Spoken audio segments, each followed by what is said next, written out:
এটি বিশেষ বাতৰি লৈ নিউজ নাওৰ ষ্টুডিঅ'ত মই মুকেবুল হুছেইন। ঘেলামৰাৰ কৰা নদীৰ পানীৰ জুৱলিত অচিনাক্ত পুৰুষ মৃতদেহ উদ্ধাৰ। নিউজ নাওৰ এক বিশেষ প্ৰতিবেদন। ঘেলামৰাৰ কহা নদীৰ পানী জুৱলিত অচিনাক্ত পুৰুষ মৃতদেহ উদ্ধাৰ। দিবলৈ লৈছো এটা দুখজনক খবৰ। ঘেলামৰাৰ কহা নদীৰ পানী জুৱলিত অচিনাক্ত পুৰুষ মৃতদেহ উদ্ধাৰ। ঘিলামৰাৰ সমীপৰ কহা নদীৰ পানী জুৱলিত সোমবাৰে ৰাতিপুৱা প্ৰায় 6 মান বজাত মাছৰ মহলদাৰে প্ৰত্যক্ষ কৰে মধ্যবয়সৰ এক অচিনাক্ত পুৰুষৰ মৃতদেহ। ঘিলামৰাৰ সমীপৰ কহা নদীৰ পানী জুৱলিত সোমবাৰে ৰাতিপুৱা প্ৰায় 6 মান বজাত মাছৰ মহলদাৰে প্ৰত্যক্ষ কৰে মধ্যবয়সৰ এক অচিনাক্ত পুৰুষৰ মৃতদেহ। ঘিলামৰাৰ সমীপৰ গোপালপুৰ গাঁৱৰ গাঁওৰক্ষী বাহিনীৰ খবৰৰ ভিত্তিত ঘিলামৰা থানাৰ আৰক্ষীয়ে মৃতদেহ জিম্মাত লোৱা পৰ্যন্ত পৰিচয় উদ্ধাৰ হোৱা নাই বুলি খবৰ লাভ কৰা হৈছে।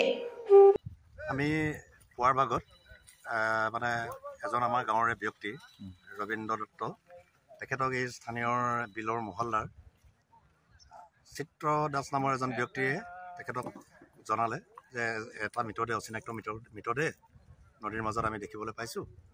তাৰপিছত কথাষাৰ আমি গাঁওৰক্ষী বাহিনীয়ে গম পালোঁ। গোপালপুৰ গাঁওৰক্ষী বাহিনীৰ ফালৰ পৰা আমি আপোনালোকৰ লগত যোগাযোগ ৰাখিলোঁ আৰু ইতিমধ্যে স্থানীয় ঘিলামৰা আৰক্ষী থানাৰ প্ৰশাসনৰ বিষয়ববীয়াসকলৰ লগতে ঘিলামৰা থানাৰ পৰা এটা সজাতি প্ৰশাসনৰ দল আমাৰ মাজত উপস্থিত হৈছেহি।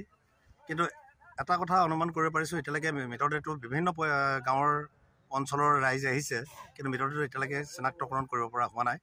মৃতদেহটো অনুমানিক বয়স 40-45 মানৰ বয়সৰ যেন মানে দেখাত অনুমান হয়।